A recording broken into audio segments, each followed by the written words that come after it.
Assalamualaikum warahmatullahi wabarakatuh. Apa kabar anak-anak? Semoga kalian selalu dalam keadaan sehat walafiat dan selalu dalam lindungan Allah Subhanahu wa taala. Kali ini kita akan belajar melalui video pembelajaran tema 2, subtema 2, muatan pelajaran IPA, IPS dan bahasa Indonesia. Namun kalian menonton video pembelajaran ini, mari kita berdoa terlebih dahulu. Berdoa mulai. Berdoa selesai. Tujuan pembelajaran kita kali ini yang pertama, siswa dapat mengidentifikasi jenis-jenis penyesuaian diri makhluk hidup yaitu hewan melalui video pembelajaran yang disajikan. Yang kedua, melalui video pembelajaran yang disajikan, siswa dapat menganalisis ciri-ciri khusus makhluk hidup sebagai cara makhluk hidup menyesuaikan diri dengan lingkungannya. Yang ketiga, siswa dapat mengidentifikasi usaha-usaha mempertahankan kemerdekaan Indonesia melalui video pembelajaran yang disajikan. Yang keempat, siswa dapat memahami usaha-usaha dalam mempertahankan kemerdekaan Indonesia melalui video pembelajaran yang disajikan. Dan yang terakhir, melalui video pembelajaran yang disajikan, siswa dapat memaparkan informasi bacaan dengan aspek apa, siapa, di mana, mengapa, kapan, dan bagaimana. Kita awali dengan ciri-ciri khusus makhluk hidup yaitu hewan. Ciri-ciri khusus makhluk hidup digunakan untuk menyesuaikan diri atau beradaptasi dengan makanannya, tempat hidup atau habitatnya, juga untuk melindungi diri dari musuh. Ciri khusus hewan sesuai dengan makanannya bisa dilihat pada paruh beberapa burung yang bentuknya tidak sama. Seperti pada itik, paruhnya berbentuk pipih dan bergerigi atau berbentuk sudu. Sedangkan pada burung kolibri, yaitu burung penghisap nektar, paruhnya panjang, runcing, dan melengkung. Berbeda lagi dengan burung pemakan biji-bijian, yaitu burung pipit, paruhnya tebal, pendek, dan kuat. Untuk burung pelikan dan burung bangau, bentuk paruh mereka hampir sama karena kedua burung ini merupakan burung pemakan ikan sehingga mempunyai paruh berkantong.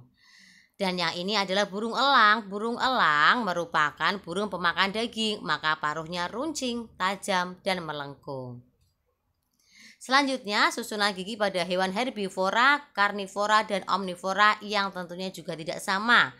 Ini adalah hewan herbivora atau hewan pemakan tumbuh-tumbuhan. Susunan giginya sangat berbeda dengan hewan pemakan daging atau karnivora, yaitu contohnya adalah macan atau harimau. Harimau atau macan mempunyai gigi yang tajam dan runcing karena dia pemakan daging, sehingga gigi yang tajam dan runcing ini memudahkan harimau atau macan untuk merobek-robek mangsanya. Berbeda pula dengan susunan gigi pada hewan tikus yang merupakan hewan omnivora atau pemakan segala. Berikutnya adalah bentuk mulut serangga yang berbeda-beda, dimulai dari mulut penjilat pada lebah, selanjutnya ada mulut penggigit dan pengunyah pada kumbang dan kupu-kupu yang mempunyai mulut pengisap, sedangkan pada nyamuk terdapat mulut bentuknya penusuk dan pengisap. Berikutnya ada ciri khusus hewan lainnya yaitu cicak. Cicak mempunyai lidah panjang dan lengket untuk menangkap mangsanya. Tentunya ciri khusus ini disesuaikan dengan makanannya. Sedangkan kakinya yang berperekat memudahkan berjalan di dinding tanpa terjatuh sesuai dengan habitat atau tempat hidupnya. Dan yang ketiga, cicak mempunyai kemampuan autotomi, yaitu kemampuan memutuskan ekor untuk mengelabui musuh sehingga cicak bisa melindungi diri dari musuh. Berikutnya ada bunglon. Ada dua gambar bunglon di sini. Gambar yang pertama terlihat bahwa bunglon mempunyai kemampuan mimikri, yaitu mampu merubah warna kulit sesuai tempat ia berada. Jadi ketika dia berada di dedaunan yang berwarna hijau, maka kulitnya akan berubah berwarna hijau. Dan ketika dia berada di dahannya berwarna kecoklatan, maka warna kulitnya pun akan menyesuaikan. Gambar yang kedua, bunglon mempunyai lidah yang panjang dan lengket yang berfungsi untuk menangkap mangsanya. Dan ciri khusus ini merupakan ciri khusus yang berhubungan dengan adaptasi terhadap makanan. Masih ciri khusus hewan lainnya di sini ada unta. Unta mempunyai bulu mata yang panjang untuk menghalangi debu masuk ke matanya karena dia berada atau hidup di tempat gurun padang pasir yang kering dan tentunya sangat berdebu. Yang kedua, unta mempunyai punuk yang merupakan tempat untuk menyimpan cadangan air dan lemak. Selanjutnya ada kucing. Iya, ini dia gambar kucing yang mempunyai ciri khusus berupa bantalan di bawah kakinya yang membantu kucing memudahkan saat berjalan tanpa adanya suara. Tentunya ini sangat membantu kucing ketika mencari mangsa atau melarikan diri dari musuh. Kucing juga mempunyai kuku yang tajam dan runcing untuk mencengkeram mangsanya. Ciri khusus hewan lainnya di sini ada cumi-cumi. Cumi-cumi mempunyai cairan hitam seperti tinta yang akan dia keluarkan ketika dia merasa terancam. Jadi cairan hitam seperti tinta ini untuk melindungi diri cumi-cumi. Berikutnya ada kelelawar. Kelelawar mengeluarkan bunyi ultrasonik yang akan dipantulkan pada benda-benda yang mengenainya sehingga membuat kelelawar bisa membedakan antara mangsa dan bukan mangsa. Kemampuan ini disebut sebagai kemampuan ekolokasi. Ini juga yang membuat kelelawar tidak pernah menabrak walaupun dia berjalan di malam hari yang gelap. Kelelawar juga memiliki indera pembau dan pendengaran yang tajam.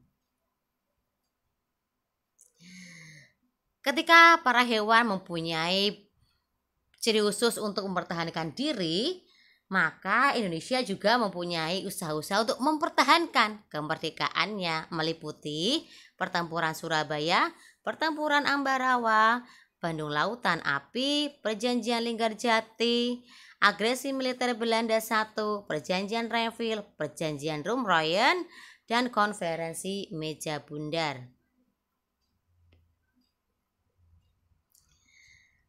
Upaya-upaya Indonesia untuk mempertahankan kemerdekaan bisa kalian lihat dan kalian baca melalui tabel berikut ini. Sudah Bu Guru buatkan, ada upayanya, tempat, waktu, tokoh, dan penyebab terjadinya. Untuk ini adalah upaya-upaya yang merupakan pertempuran. Sedangkan berikutnya, di tabel selanjutnya bisa kalian lihat juga upaya-upaya bangsa Indonesia mempertahankan kemerdekaan melalui jalur perundingan. Ada nama perundingannya, tempatnya, waktu, tokoh, juga hasilnya. Dan di setiap perundingan itu, nama perundingannya ada yang diambil berdasarkan tempat terjadinya perundingan, ada juga yang diambil berdasarkan nama tokoh yang melakukan perundingan. Bisa kalian simak dan kalian baca di tabel berikut ini. Pertempuran Surabaya adalah salah satu cara bangsa Indonesia untuk mempertahankan kemerdekaannya. Bisa kalian baca sedikit bacaan tentang Pertempuran Surabaya. Silahkan kalian baca bacaannya dengan seksama. Nah, dari bacaan tersebut kita bisa menggali dan memaparkan informasi penting dari peristiwa Pertempuran Surabaya menggunakan aspek apa, di mana, siapa, kapan, mengapa, dan bagaimana. Tentunya dengan cara membuat pertanyaan sesuai bacaan Pertempuran Surabaya. Dengan aspek apa, yaitu apa penyebab terjadinya Pertempuran Surabaya. Dan aspek di mana Pertempuran Surabaya terjadi. Dengan aspek kapan terjadinya Pertempuran Surabaya. Dengan aspek siapa saja yang terlibat dalam Pertempuran Surabaya. Dengan aspek mengapa Pertempuran Surabaya terjadi. Dan yang terakhir dengan aspek bagaimana, pertanyaannya adalah bagaimana isi ultimatum yang dikeluarkan oleh Inggris. Tentunya semua pertanyaan ini harus ada jawabannya di bacaan. Jadi kita bisa menemukan semua jawaban dari pertanyaan-pertanyaan ini dalam bacaan Pertempuran Surabaya. Adapun jawabannya adalah yang pertama, adanya ultimatum yang dikeluarkan oleh Inggris dan ditujukan untuk penduduk Surabaya. Untuk jawaban pertanyaan kedua di Surabaya. Untuk pertanyaan ketiga, tanggal 10 November 1945. Sedangkan untuk pertanyaan keempat, jawabannya adalah pasukan Inggris yang dipimpin oleh Brigadir Jenderal Malabay dan rakyat Indonesia di Surabaya. Berikutnya jawabannya adalah karena Inggris mengeluarkan ultimatum yang merugikan rakyat Indonesia. Dan untuk jawaban dari pertanyaan yang terakhir yaitu semua pimpinan dan orang Indonesia yang bersenjata harus melapor dan meletakkan senjatanya di tempat yang ditentukan dan menyerahkan diri dengan mengangkat tangan. Paparan informasi berdasarkan jawaban dari pertanyaan yang sudah dibuat bisa kita sampaikan dengan cara menyatukan semua jawaban dari pertanyaan tersebut menjadi satu paragraf secara urut. Dari jawaban pertanyaan nomor 1 atau yang pertama diurutkan hingga jawaban dari pertanyaan yang terakhir, sehingga menjadi paparan informasi seperti berikut ini. Bisa kalian baca dengan pelan dan seksama. Dan ini sama persis dengan jawaban dari pertanyaan yang sudah dibuat tadi.